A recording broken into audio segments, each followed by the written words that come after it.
To be born in ancient Greece was to survive against the odds. From the very first breath, life was uncertain, and the world was a place of constant danger for the youngest among them.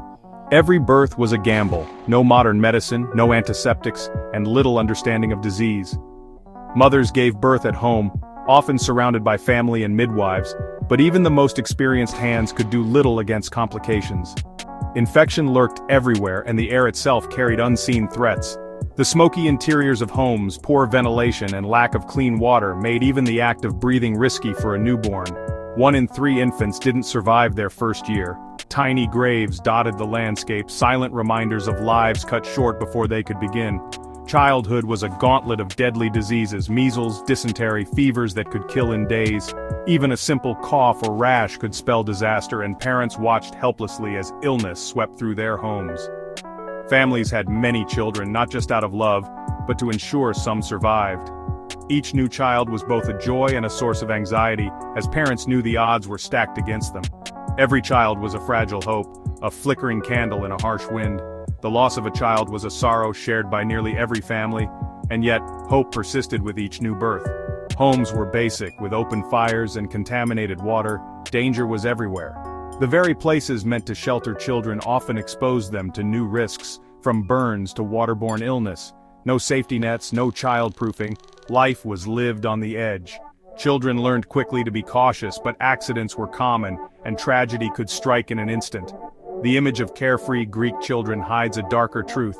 Survival was a daily struggle. Play was often shadowed by the ever-present threat of injury or illness. This shaped the Greek psyche, fostering fatalism and resilience. The constant presence of loss and uncertainty taught Greeks to accept fate, but also to value strength and perseverance. Those who survived were tough, hardened by loss and hardship. They grew up quickly, learning to face adversity with courage and determination. They stared death in the face from their first breath.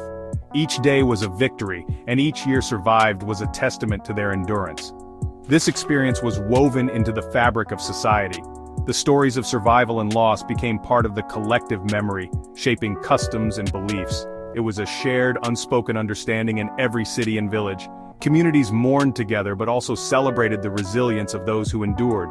Life was a gift, but a hard-won and temporary one. Every meal, every sunrise, was a reminder of the fragility of existence. The Greeks learned early that destiny was fickle and the gods unpredictable. Prayers and offerings were made, but there were no guarantees. Childhood in ancient Greece was a battle for survival, and only the strongest endured. In this crucible, the character of a civilization was forged, one that prized resilience, wisdom, and the courage to face an uncertain world. In Sparta, life's first test was survival itself. From the moment a child was born, the city's harsh expectations loomed over every cradle. The fate of each newborn was not left to chance or sentiment, but to the judgment of the community. Newborn boys faced inspection by the Council of Elders, the Gerousia. These wise but unyielding men decided who was fit to live and who would be cast aside, believing that only the strongest could serve Sparta's future. Only the strong were kept. The weak were abandoned on Mount Tegetos. This mountain became a symbol of Sparta's uncompromising standards, a place where mercy was sacrificed for the greater good. This was not murder, but a civic duty. Sparta demanded perfection. The city believed that the survival of the state depended on the purity and strength of its people. Boys who survived entered the agoge at age 7, a brutal military academy. Here childhood was replaced by discipline and innocence was traded for resilience. Individuality was crushed, pain, hunger, and cold were daily lessons. The boys learned to endure suffering in silence, forging their bodies and minds into tools of war. Stealing was encouraged, but only if you weren't caught. Cunning and resourcefulness were as valued as strength, for a Spartan had to survive by any means. Discipline, obedience, and fearlessness were forged in relentless drills. Every day, the boys trained side by side, learning to fight as one, their loyalty to each other and to Sparta growing ever stronger. Emotional bonds were limited to the barracks. Loyalty was to Sparta alone. Family ties faded, replaced by a brotherhood of warriors united by shared hardship. The agoge stripped away the boy to create the hoplite. Through years of relentless training, a new identity was forged, one that belonged not to the self but to the state. By adulthood, a Spartan knew only hardship and war. Every scar was a badge of honor, every hardship a lesson in survival. He was the living weapon of the state. His life was not his own, but belonged to the city that had shaped him from birth. In Sparta, the individual existed only to serve the collective ideal. The city's strength was built on the sacrifice of self, forging warriors who would defend their homeland at any cost. Beneath Sparta's military glory, a different reality unfolded, one rarely celebrated in legend or song. Here lay the Helots, conquered people forced to farm the land, providing the food that sustained the Spartan elite. They were state property, living lives of endless toil and fear, with no hope of freedom or advancement. The Cryptia, a secret police of young Spartans, terrorized them, killing any who seemed strong or rebellious. This annual ritual of violence kept the Helots in a state of constant dread. Helots lived under constant threat, their existence a warning to others. Even the smallest sign of resistance could mean death. In Athens, life was freer for some, but exclusion was everywhere. The city's famed democracy was built on the labor and silence of many. Women were legal minors, confined to the home, managing households but denied public life. Their world was one of domestic duties, spinning, weaving, and raising children. Their lives were controlled by fathers and husbands, their voices silenced. Few women could read or write, and their opinions rarely left the walls of their homes. Respectable women avoided public attention. To be talked about was a disgrace. Their reputations depended on invisibility and obedience. Medics, free foreigners, could never become citizens despite their contributions to the city's economy and culture. They paid special taxes and had limited rights, always outsiders no matter how long they lived in Athens. Slaves at the bottom worked in mines, fields, and homes, their lives at the mercy of their masters. They could be bought, sold, or punished at will with no legal protection. For most, Athens' democracy was an illusion. Only a small fraction of men could vote or speak in the assembly. The reality was a rigid hierarchy, with freedom and power reserved for a privileged few. Wealth and birth determined one's fate. The majority labored in the shadows, their stories lost to history. Their hands built temples and cities, but their names are forgotten. The glory of Greece rested on the backs of the forgotten, whose sweat and suffering made greatness possible. For women, helots, and slaves, life was a world away from the agora's debates, a daily struggle for dignity, survival, and hope in the shadows of history. The lavish feasts of Greek legend were for the elite. Most lived on barley bread, olives, and diluted wine. Meat was rare, reserved for festivals. Inland diets were mostly vegetarian. Spartan black broth was infamous for its foul taste. Health was a daily struggle, disease blamed on angry gods or imbalanced humors. Sanitation was poor, waste filled the streets, and disease was rampant. Life was physically demanding, farming, rowing, grinding grain from sunrise to sunset. There were no weekends, only religious festivals for respite. Homes were simple, smoky, and sparsely furnished. Most Greeks lived a cycle of work, eat, and sleep, survival, not comfort. The reality was a life stripped to its essentials, with little room for luxury.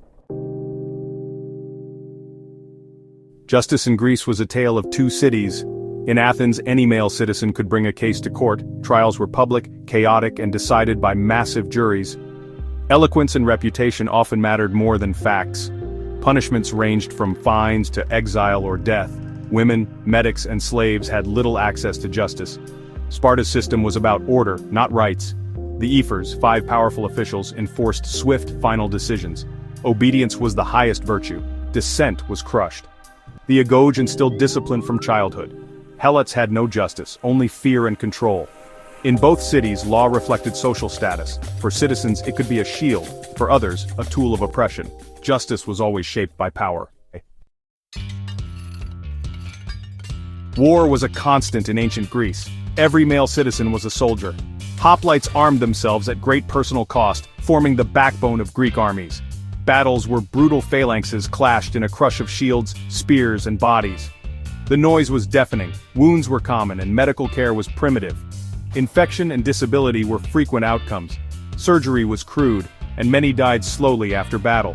The psychological toll was immense. Survivors carried deep scars. Veterans were bonded by trauma, not just glory. The celebrated victories were built on terror and loss. For the individual, war was a nightmare, not a heroic epic. The true cost of Greek warfare was paid in blood and suffering. The glory remembered was born from pain. War shaped every aspect of Greek life.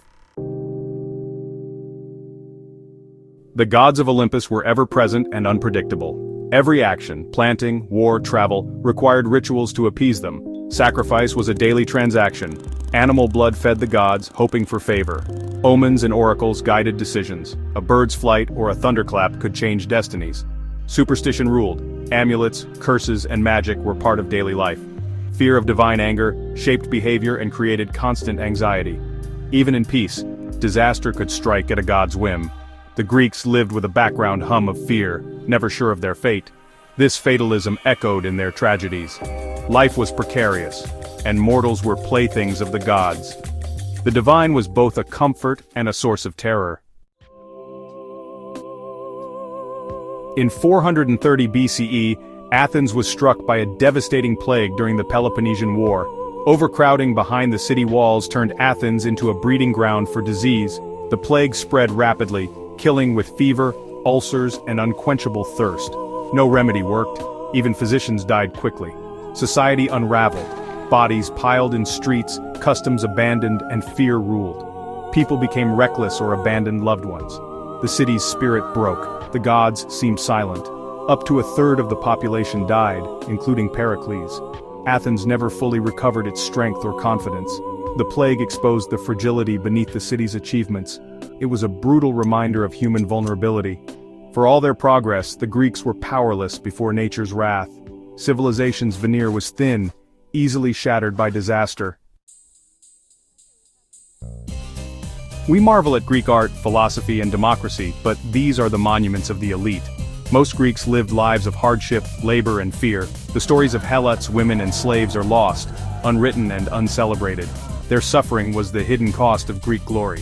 Greece gave us humanism, yet was built on inhuman foundations: slavery, subjugation, and brutality. Justice was debated, but denied to most. This is the paradox, a world of brilliance and darkness. To understand Greece, we must see both sides. Their achievements are remarkable because they rose from such harsh realities. The legacy of Greece is not just genius but resilience forged in pain.